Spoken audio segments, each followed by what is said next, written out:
Una dintre mărturiile creștine din timpul celui de-al doilea război mondial pe care eu le îndrăgesc mult este cea a lui Corrie ten Boom. Corrie ten Boom a făcut parte dintr-o familie de creștini olandezi care aveau o ceasornicărie la parterul locuinței lor.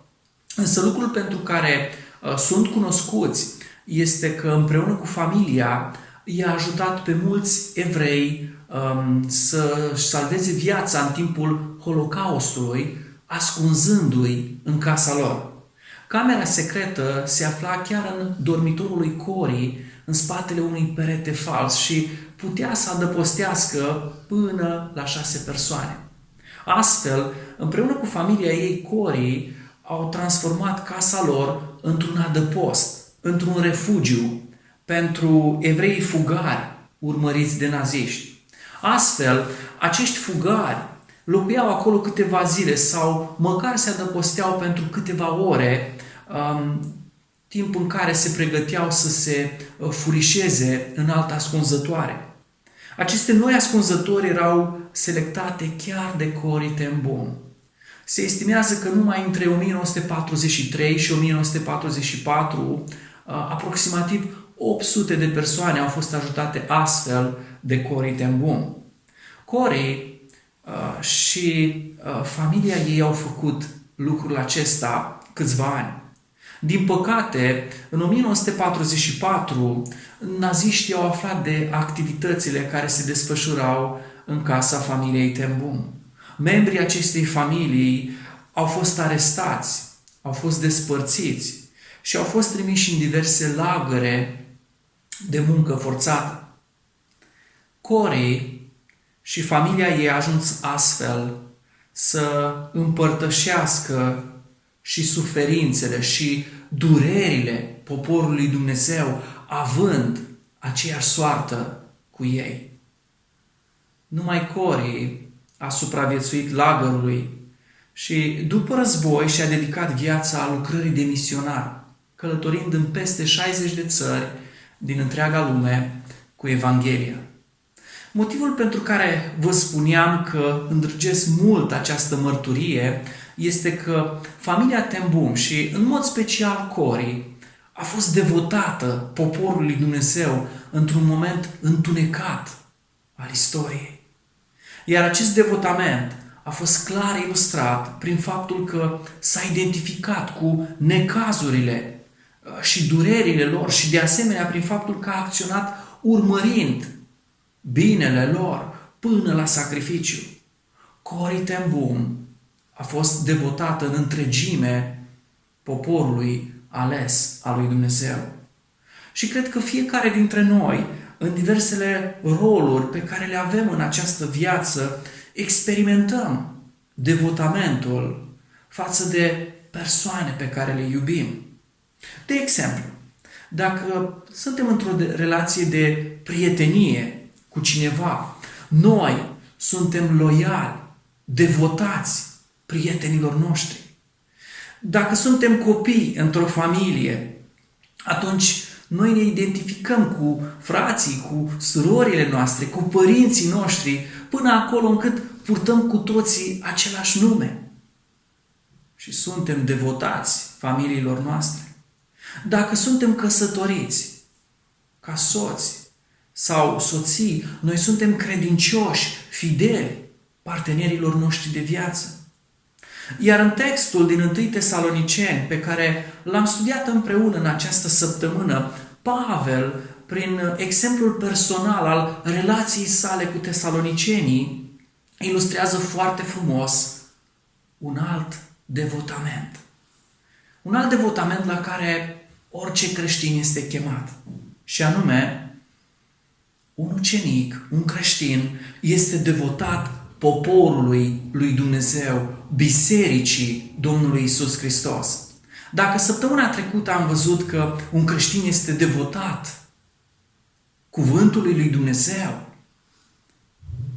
în această săptămână vrem să vedem că, în această duminică, de fapt, vrem să vedem că un ucenic este devotat fraților săi. Și dorim să vedem ce înseamnă lucrul acesta privind la relația pe care Pavel o avea cu acești creștini din Macedonia. În primul rând, a fi devotat poporului lui Dumnezeu înseamnă să te identifici cu el. Un creștin se identifică cu bucuriile, dar și cu necazurile fraților săi. Și priviți la Pavel. Plecase din mijlocul tesalonicenilor cu foarte multă părere de rău, chiar împotriva voinței sale. După care a încercat în nenumărate rânduri să-i viziteze, dar toate eforturile sale au fost zădărnicite. Așteptând vești de la ei, era din ce în ce mai tulburat la gândul că în necazuri ar fi putut să fie ispitiți de ispitele urzite de ispititorul. În acest punct, tensiunea resimțită i s-a părut de nesuportat.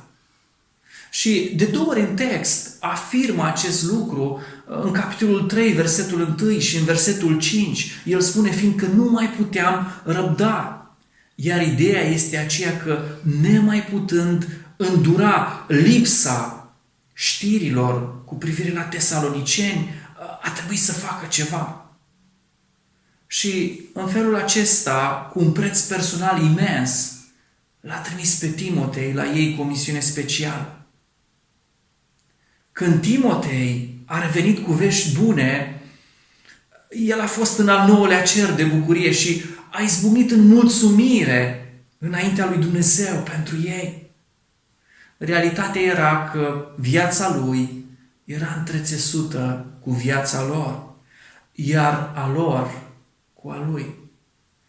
Acum, da, trăim, scria el, fiindcă voi stați tari în Domnul. După ce mai devreme le repetase de 2 ori faptul că voi sunteți bucuria și cununa noastră de slavă.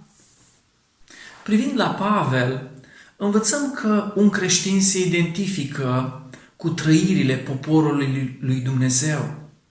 Atât cu încercările și necazurile fraților săi, cât și cu bucuriile și victoriile acestora. Cum putem să aplicăm lucrul acesta? În primul rând, ar trebui să ne întipărim bine în minte faptul că viața noastră este întrețesută cu viețile fraților noștri. Iar acest lucru este o realitate spirituală pe care Domnul Iisus a realizat-o atunci când am fost mântuiți. Deși mântuirea este personală, nu este loc de individualism în viața de credință.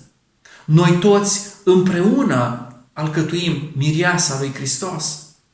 Noi toți împreună călătorim către țara de sus. Noi toți împreună suntem schimbați din slavă în slavă prin Duhul Domnului pentru a-i semăna Domnului Iisus. Iar în al doilea rând, suntem chemați să acționăm pe baza acestei realități spirituale și să ne identificăm cu trăirile poporului lui Dumnezeu. Pavel le scria altor creștini, creștinilor din Roma, bucurați-vă cu cei ce se bucură, plângeți cu cei ce plâng. Aveți aceleași simțăminte unii față de alții.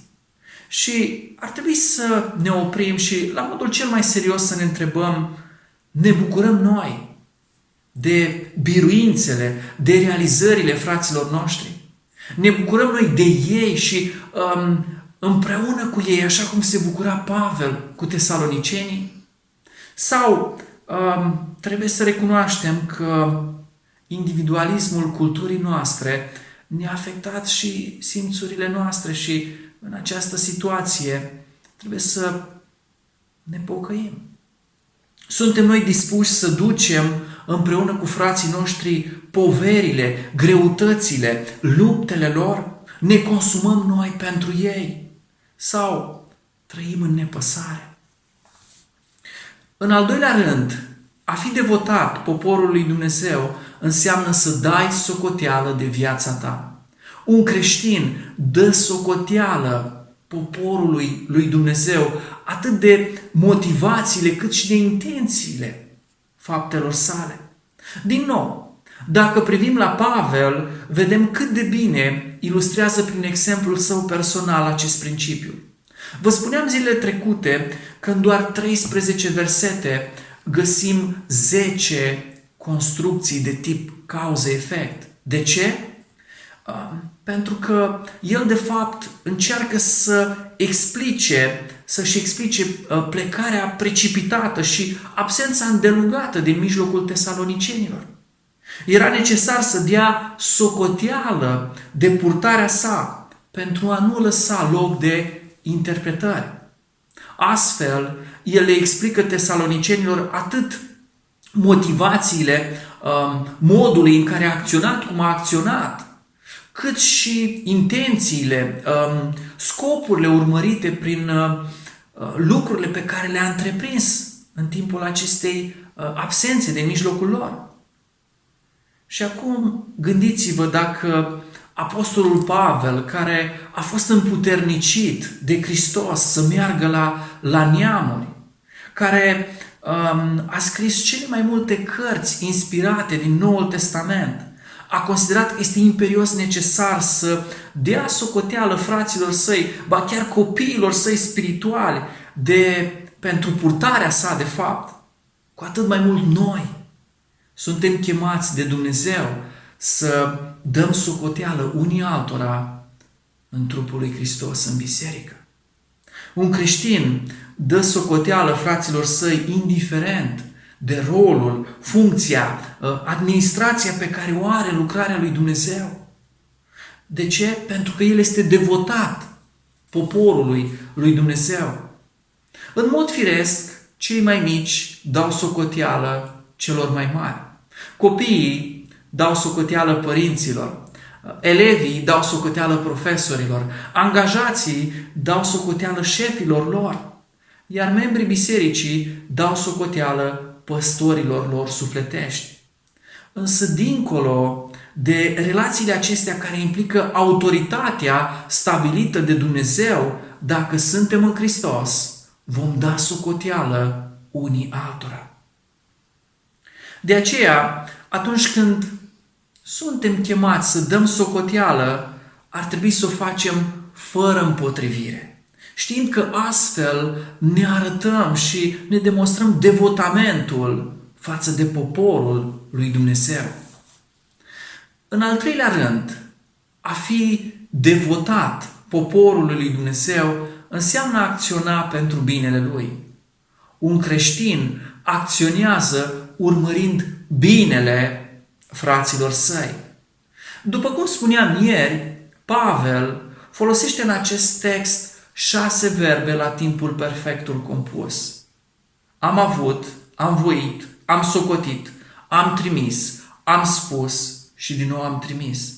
Și toate acestea reprezintă de fapt acțiuni ce dovedesc preocuparea lui Pavel pentru tesaloniceni. Deși nu era cu ei, el făcea tot ce îi stătea în putință pentru a investi în relația sa cu ei și pentru a edifica spiritual. Ieri am urmărit pas cu pas cum acest principiu poate fi aplicat în viața noastră, investind în relații și folosindu-ne darurile spirituale. Privind săptămâna aceasta la Pavel și la tesaloniceni, am învățat că un creștin este devotat poporului lui Dumnezeu. Iar lucrul acesta implică faptul că se identifică cu bucuriile și necazurile fraților săi, apoi că dă socoteală de intențiile și scopurile acțiunilor sale și, în ultimul rând, acționează urmărind binele spiritual al fraților săi. Fiți binecuvântați și fiți de asemenea o binecuvântare.